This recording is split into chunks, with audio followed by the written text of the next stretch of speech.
Dang. Missouri, our rival. Very excited to go to Columbia. We haven't beat them there ever since we've been in the SEC. So that would obviously there's challenges there. They're playing extremely well. Very good defensive football team. They're going to make you throw the football. They're going to outnumber you in the box and make you throw the football. Their front four, really their entire defense, they've got really good corners, so they're able to play man and one high safety. Very aggressive, very physical. They've done a really good job. Defensively is changed tremendously this year, and they're playing great. Offensively, they're known for a big physical offensive line. They love to run the stretch play. They run it well. Their quarterback now is running the ball a lot more than he did earlier in the year and running it well. And then I really like their wide receiver group. Very, very talented. They can catch one-on-one passes. And so Missouri, obviously they've a little bit like us, they've lost some very close games to put them where they are record-wise, very similar to ours. I know they're going to be fired up to get bowl eligibility. And again, like I said, we haven't won up there. So a lot of things for us to play for too, to continue to rise. So our bowl eligibility opens up more bowls for us. But the bottom line is in Missouri, it's a rival game, and we need to go play well against a very good football team. Coach, you guys got a lot of juice last weekend, obviously, with I don't know, there's the bowl game you're playing with, KJ's from Sardis, Mississippi, and senior day, all that stuff. And they got a lot of those kind of things going. I think they did their senior day already, but they got a lot of those things going right now. Are you guys going to be able to match them from that intensity level like you had last weekend? I think so. I mean, we've got a lot to play for. There's a lot of difference in 7-5, 6-6 bowl wise. Obviously, we can get to 4-4 in the conference like we were last year, finishing the top half of the conference like we did a year ago. I think simply because it's our rival game is a big deal, and we haven't beaten them there since we've joined the SEC. I think there's a lot of things we haven't beaten them back to back, and I think there's just a lot of things that we have to play for. And our kids understand that, and we talked about last night. James Joyner tweeted that he's quitting the team on, I don't know if you saw that. Did you have a chance to talk with him? I know you're a big component of the 4-day. I have not. Jimmy just walked in my office right before we came over here and showed me the tweet. So I have not had a chance to talk with him, nor did he come in to talk with me. How did KJ and Dalton look after the game, having a day to get recovered and stuff? KJ was best I've seen him on a Sunday in a long time. I think the game helped him. I think he has a lot better in him than even what he played. Actually, that's what he said. And Dalton, we were smart with him at practice, but he did practice and practiced the majority of it. So I think those two are going to be ready to go. I know KJ, I mean, for sure, and Dalton we'll see, but really we came out of the game fairly healthy. JD's got a little ankle, Dominic. But other than that, I think we came out really healthy out of this game. Bumper's still Bumper and trying to hang on. I don't know that he'll be able to or not. He's beat up. He's not healthy. We're bowl eligible. I don't know if he'll be able to play or not. That would be the one. I guess if Bumper can play, I assume who Paul would start, and how do you feel like he'd fill in as a starter if needed? Well, he's actually, I think, played a little bit the same or even a little bit more than Bumper has, just because we know Bump's not full speed and healthy.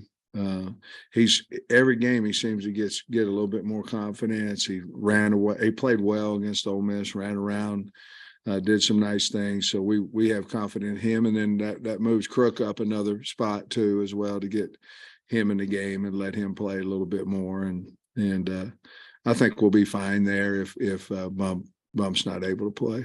How do you think Paul's season overall? Is he So- surprised you at all? Yeah, or just how you think he's played? No, I mean, when we recruit him, it's obviously you miss some when you recruit, and either way you miss. You don't. Quincy McAdoo. I mean, who would say, "Hey, he's going to be our starting corner"? You know, we recruit him at wide receiver. But Pooh, when we recruited him, we thought he was going to be a really good linebacker, and he's turned out to be that. I think he's going to be an exceptional linebacker over the years here for us. He's got everything. He's fast, physical, smart, and he's playing that way now. And you guys loaded up on the SEC honors. I guess Sanders and Ricky all got honors. What are your thoughts on those? Well, it's recognition for the kids, recognition for the program, and well-earned and well-deserved. And I was happy that they were able to get those awards. I got a bunch of questions. The 2014 game you were at, and you guys kind of had the lead in it, kind of at the end, they came back. 2016 was even worse when you weren't there. Huge lead. Barry goes on 4th and 7, fake punt on 4th and 7. So what is it about maybe being up there, not being able to hold leads that has maybe affected you guys? I remember the 14 game because Brandon Allen was, I don't know, he was hurt now going into the game. Matter of fact, going into the game, we didn't know if he'd play, and he was sore, taking center quarterback exchange. He just toughed it out, you know. So he was hurt. I remember that. I think we were up maybe 14.5 or something like that. And they came back, and actually they won the West that year. If I'm not mistaken, in 16, I had my own problems over there at Georgia, you know, and then I don't know what happened. 18, when we went up there the last time, we had a lead on them as well. And then they came back, and then we went for 2 and took the lead. And obviously they had a nice drive there at the end. Rivalry games, it should be close games. I think we're 2 pretty evenly matched teams. Coach Drinkwitz does a great job. I don't know what it is, you know, to be honest with you. Each year is a little bit different. It seems like the results have been the same up there, you know, but I think our kids will be ready, and I know I'm sure Missouri will be because of bowl eligibility.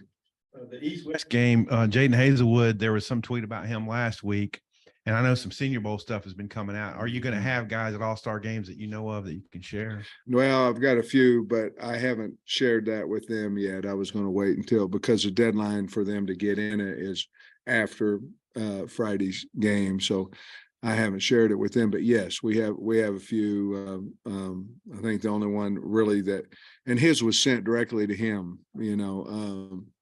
I think the only one, Dalton Wagner, has been invited. The man came down to invite him, and it was in something in Hawaii, maybe. I can't remember the name of the bowl, but we'll talk to those. I got a lot of exit meetings coming up Monday, and that'll be you guys know, us and everybody in the world, that'll be a blow up day now. It's going to be transfer portal, who's going to come back. You have seniors. It's going to be a lot of action. Y'all need to get sleep on Sunday. There's going to be a lot of action going on, and it's not just here, it's everywhere in the country.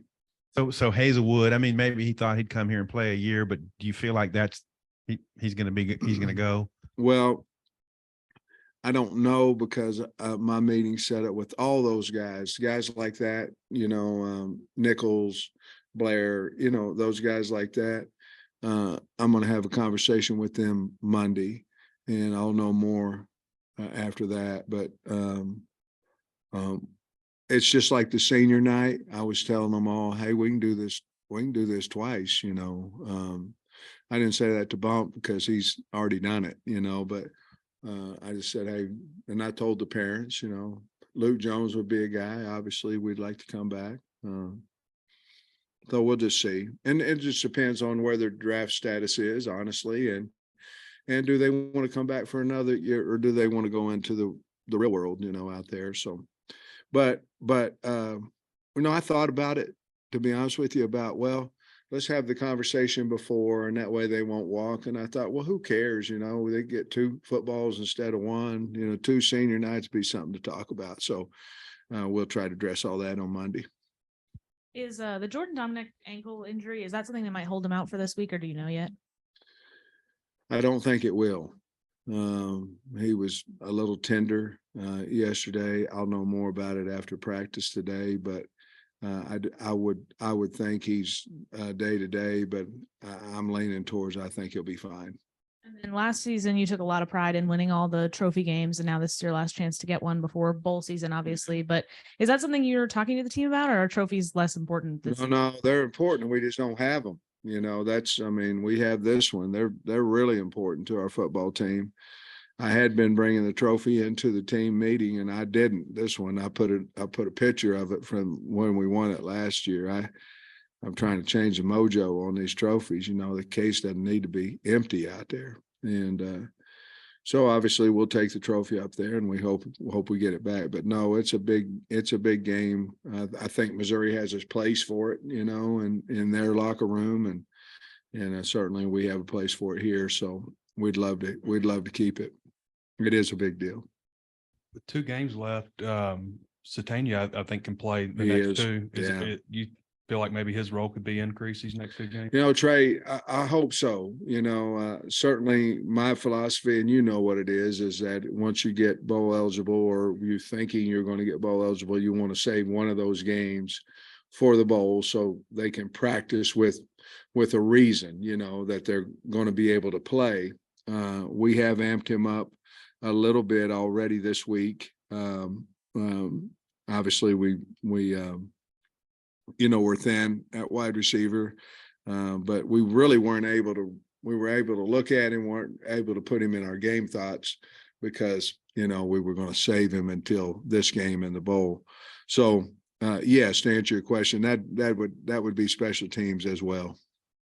Is there a concern with, like, it used to be bowl games? I'm jumping you ahead a little bit, but it used to be with bowl games, you'd have guys that maybe opt out to, enter the NFL draft or something like that. But now with the December 5th date, and so much activity, is there any concern that like rosters could be really decimated, how those conversations go also? Is it like, you talk about you're going to enter the portal, we'll stick with us through the bowl game and then go, or, how do those conversations go, and what do you expect? Well, let's start with the first one. I think that was the original concern about the portal, where you put the opening at it, because we knew as a coaching, we knew in coaching that you would go to bowls possibly, if you're not in the playoffs, you would go to bowls possibly with, it could be 15, 20 guys that aren't there. It could be 10, it could be 5, whatever, but you could certainly decrease your roster big time between the portal, between opting out. You're going to have, it's not going to be the same team. Like I said last year about Penn State, about Franklin's team, it wasn't, nor was ours. We didn't have Burks and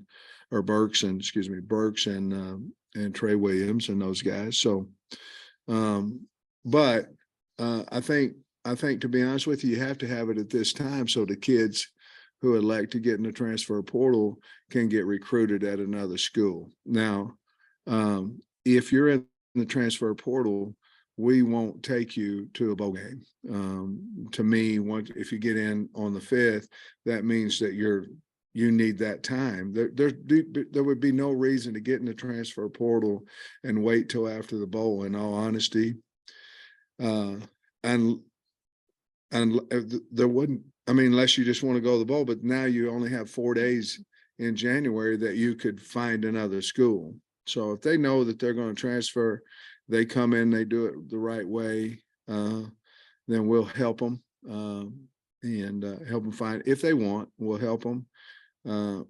Just because kids go in the portal does not necessarily mean that they're disgruntled with the program. And that doesn't mean, Drew Sanders, I don't think he was disgruntled with Alabama. I think he wanted playing time. He want to maybe move his position, whatever. So the world looks at everybody goes in a portal as the worst thing in the world. And I really don't. I look at it as, maybe he sees that he, on the depth chart, he's not going to play for, 2 or 3 years, maybe ever, and decides to go into the portal. So to answer your question, if they go in the portal, they won't go to the bowl. If they don't go in the portal, obviously, we can't assume if they're going to go after the bowl or not. We're going to talk to them, but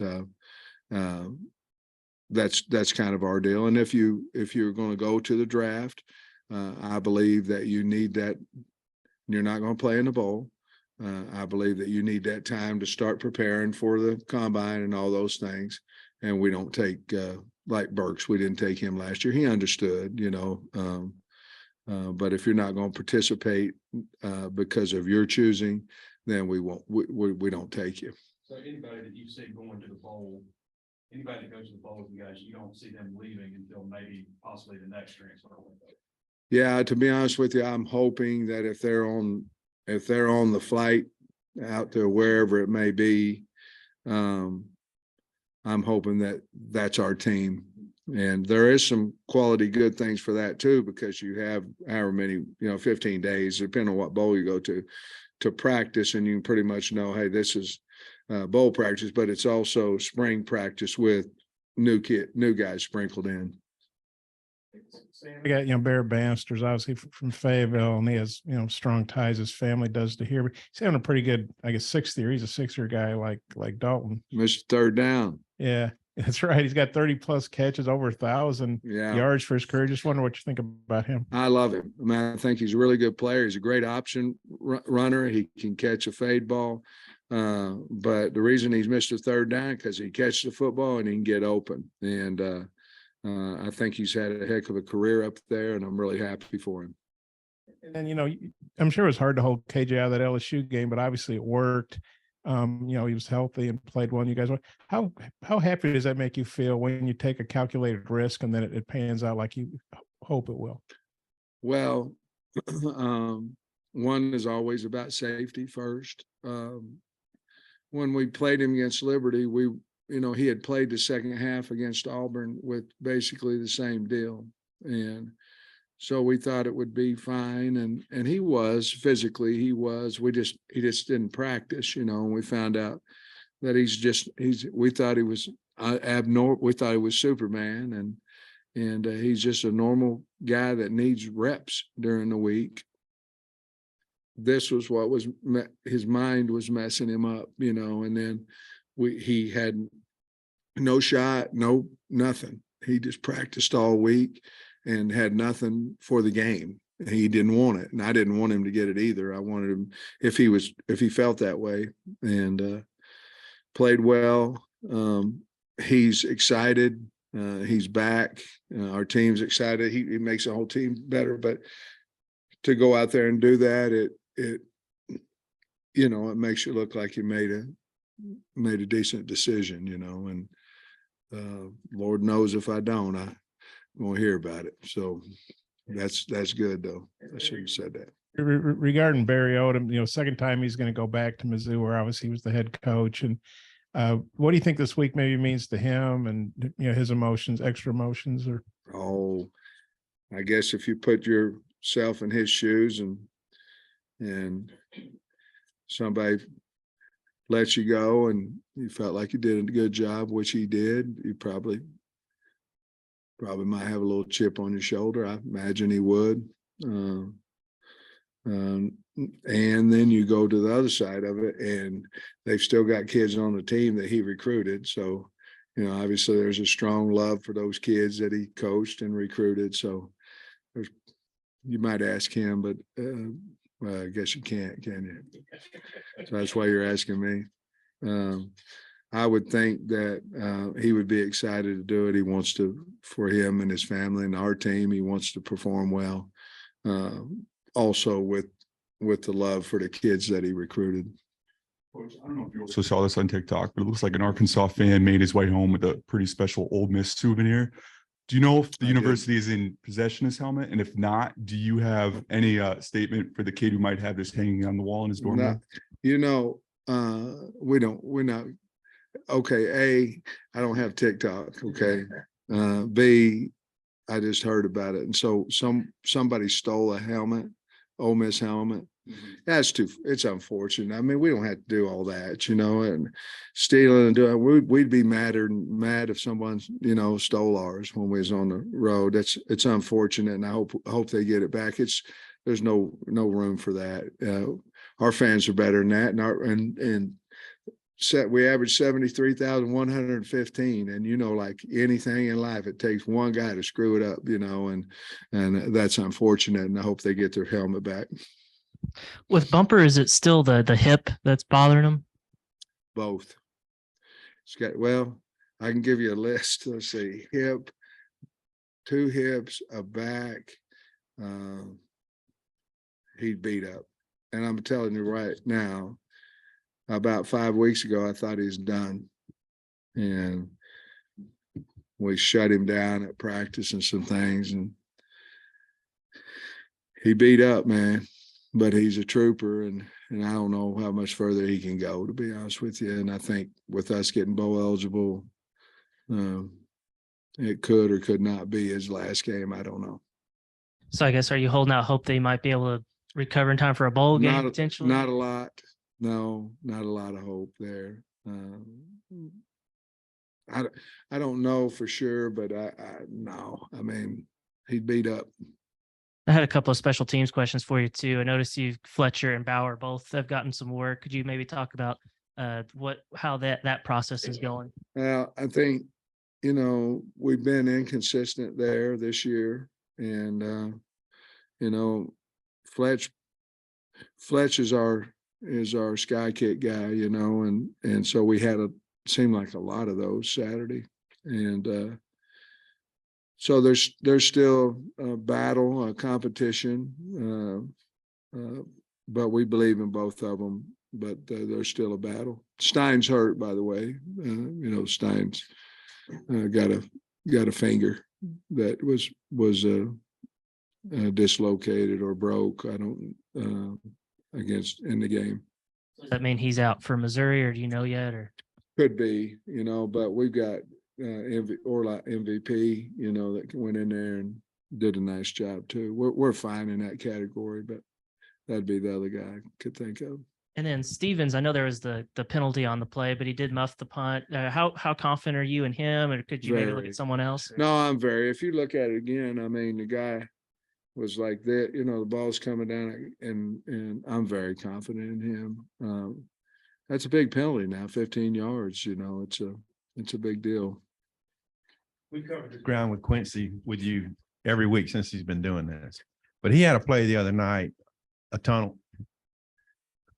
A screen or something where he blew up his blocker and then made the tackle. And it just seems so natural and aggressive. I wonder, could he end up being a two-way guy? Or what do you think? Well, he keeps talking about it, about next year playing both. The only reason you'd say no is because nobody else is doing it. You know what I mean? I don't know why you'd say no. We played 2 ways in high school, and some of us. But, you could see him having a role in third down on offense and things of that nature. But he hasn't decided what he wants to do. If he keeps playing like he is, I think he'll decide, to stay where he is. But I know he wants to play wide out too. So we're very we know that, and we don't want to take his love away from him on offense. So certainly we need him on defense because our defense has played a lot better since he went over there at corner. You know what play I'm talking about, though? I mean, I don't know if incredible. I mean, he was physical, and he made another open field tackle down on our sideline that we've been missing. But he went up there and blew it up and made the tackle and on that little bubble screen, and a very physical guy, and he's not even developed yet, like he's going to get, but he, like I say, we talked to our staff about simplicity of coaching, and he made me think about it again because he's, that's my man. I don't want him to catch the ball, and really isn't that man-to-man coverage. Now you have a lot of technique and things that, but that's my guy, and I don't want him to catch it. Is the goal of man-to-man coverage. I was seeing 50% chance of rain. Is that what your people are telling you for game on Saturday? We've seen rain in the forecast. They haven't said anything about the percentage yet. We will have some water ball. We've had that maybe 2 or 3 possibilities this year where we, squirt the balls and have a period where KJ will throw it as well and we'll catch it and the backs carry it. We'll do that. And of course, Ricky would be a concern as well with the snaps. Looked like you were about to have a fake punt on the first punt of the game the other night. Yeah. I think it was going to be 51 yards. And I believe that I don't know if we could have made it or not, but it was really a good yard line in there to fake it. And we jumped off sides. Honestly, it's like anything. If it never gets snapped, you go, oh, we had it, but we felt like we had it if we would have been able to get it all. And then my last thing, I'm not sure if Catalan has been down on the sideline with you, but we saw him the other night. Back, yeah. Where is he like mentally, and how are y'all with him? I think really, I don't want to steal what he wants to do.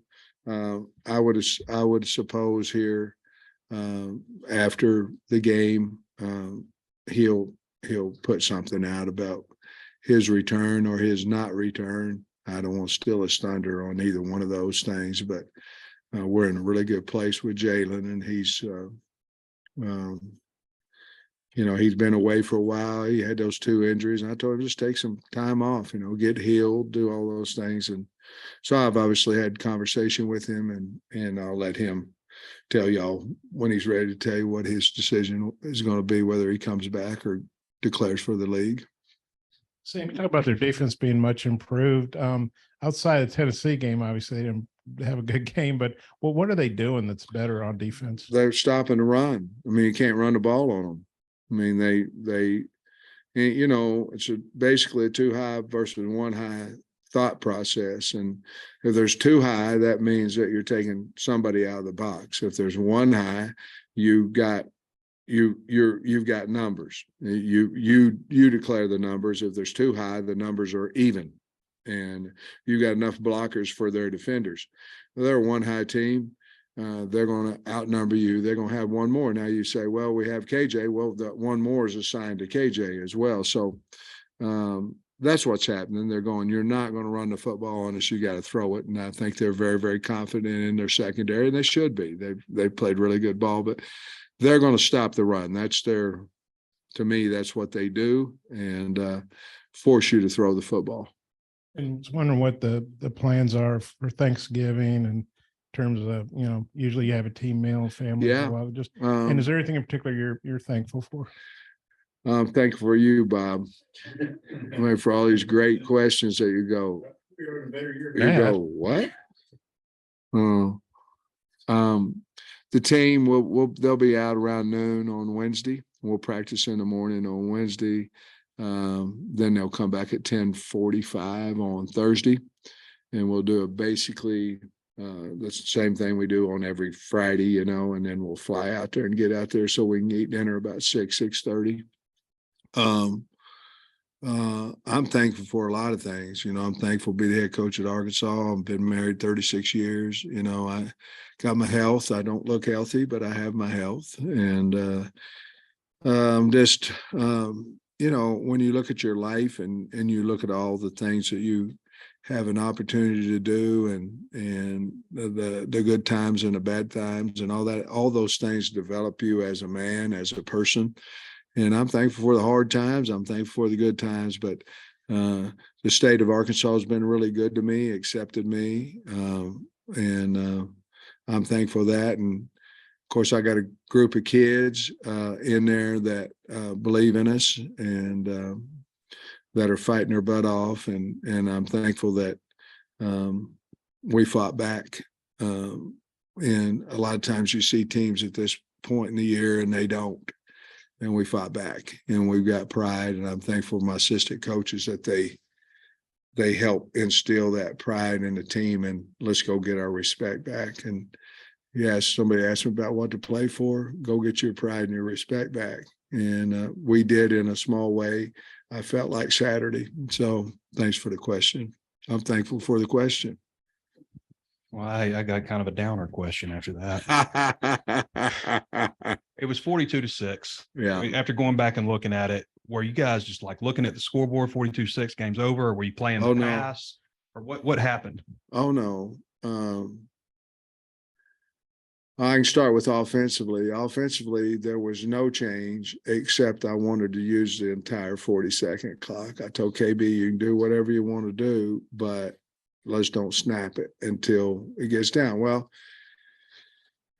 it can be an excuse if you want to, because you go, well, we're firing at them. We're going fast. We're doing this, that, and that. Well, we went on 10-minute drive against BYU. We went on an 8-minute drive against Cincinnati using the clock. We can do it. We just didn't, and we did have some first downs in there, but we had opportunities to get in the field goal range, which would have put it up 6 scores or whatever. And we just didn't, or we missed the one to put it up 45-6, and which would have been I think a 6-score game is what I was thinking on the field. And defensively, I think we went into we played a pretty good third quarter, and then I think we went into they can't beat us unless we give up a big long pass, and they said, well, we can, we'll just turn around, hand it off and run it on you. I think that might have been a miscalculation of what we thought, that they were going to try to just air it out on us. But to be perfectly honest with you, there was no way they could win the game, and as long as we took the clock off. And maybe it could have been 56 to something, and but if we go 3 and out on offense and give them the ball back as explosive as they were, you wouldn't do that against every team, because every team doesn't have the ability to come back. Ole Miss did, and we probably went a little too conservative defensively. Thanks, Coach. All right, guys. Thank you. Happy Thanksgiving.